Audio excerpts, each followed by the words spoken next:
और अब बात करेंगे Kolkata lady doctor murder case को लेकर सबसे नए खुलासे की। रेप मर्डर के आरोपी संजय रॉय और कोलकाता पुलिस के एसआई अरूप दत्ता को लेकर टीवी9 पर बड़ा खुलासा हुआ है। आरोपी संजय रॉय और एसआई अरूप के करीबी रिश्ते का सबूत सामने आया है।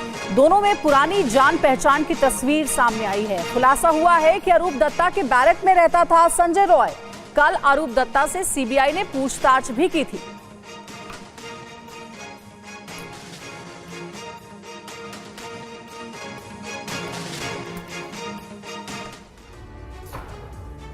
और चलिए अब आपको दो तस्वीरें दिखाते हैं। पहली तस्वीर जो आपको नजर आ रही है आरोपी संजय रॉय और एसआई अरूप दत्ता के गहरे लिंक को बतला रही है। तो दूसरी तस्वीर है मीडिया के कैमरे से भागते एसआई अरूप दत्ता की। अरूप दत्ता मीडिया के कैमरों से बचता हुआ सीधे सीबीआई मुख्यालय में चला गया, जहां पर उससे काफी लंबी पूछताछ हुई है। तो दो तस्वीरें इस वक्त आपके सामने, जिस पूरे मामले में मुख्य आरोपी है संजय रॉय, उसके साथ अरूप दत्ता की तस्वीरें और कैसे दोनों के बीच काफी गहरे लिंक हैं।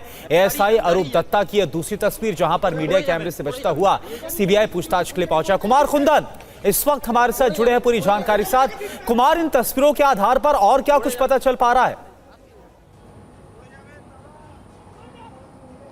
देखिए करुणा, सीबीआई ने बाकायदा अरूप दत्ता के बैरक में जाके यह जानने की कोशिश की थी और तफ्तीश जुटाने की कोशिश की थी कि क्या, कैसे और किस तरीके से और किस हैसियत से बाकायदा संजय राय उसके बैरक में रहता था।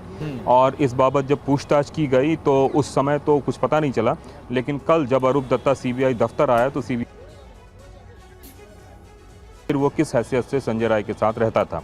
पहले वो नानुकुर किया, लेकिन बाद में जब तस्वीरें और तमाम तरह के एविडेंस दिखाए गए तब उसने इस बात को कबूला और उसने सिर्फ जो हमें प्राप्त जानकारी है उसके हिसाब से इतना बताया कि वो कभी कभार मेरे बैरक में आता था और वहीं पे वो आराम करता था, चूँकि वो सिविक वॉलंटियर था और उसके साथ उसकी एक दोस्ती थी। बस इतना ही उसने बताया। लेकिन सीबीआई यह जानने की कोशिश कर रही है कि इस हत्याकांड के साथ क्या उसका कोई कनेक्शन है, क्योंकि इस हत्याकांड को अंजाम देने के बाद जिस तरह के आरोप लग रहे हैं संजय राय पे, वह सीधे एएसआई अरूप दत्ता के बैरक में गया था और वहां जाके चुपचाप सो गया, जैसे कि कहीं कुछ हुआ ही नहीं हो। तो ये एक बहुत ही बड़ी पहेली है कि ऐसे इतना जघन्य अपराध करने के बाद कोई कैसे ही आराम से जाके किसी बैरक में सो सकता है, और वो भी पुलिस एक एएसआई के बैरक में जाके सो सकता है। यही वजह है कि सीबीआई पूरे मामले की तफ्तीश कर रही है। और यह जो पोस्ट पिक्चर है, इस पिक्चर से साफ नजर आता है करुणा कि दोनों के बहुत ही अच्छे संबंध थे और बहुत ही गहरे रिश्ते थे, जिसकी वजह से दोनों एक ही बैरक में रहा करते थे। बिल्कुल, ये तस्वीर एक बार फिर से हम दर्शकों को दिखा रहे हैं कि किस तरह से एसआई है जिनका नाम है अरूप दत्ता, जिन्हें सीबीआई पूछताछ के लिए बुलाया गया, और कैसे एक साथ एक बैरक में संजय रॉय और अरूप दत्ता की तस्वीरें काफी कुछ बयां करती हो और सवाल खड़े करती हो। बहुत बहुत शुक्रिया आपका कुमार कुंदन इस पूरी जानकारी के लिए।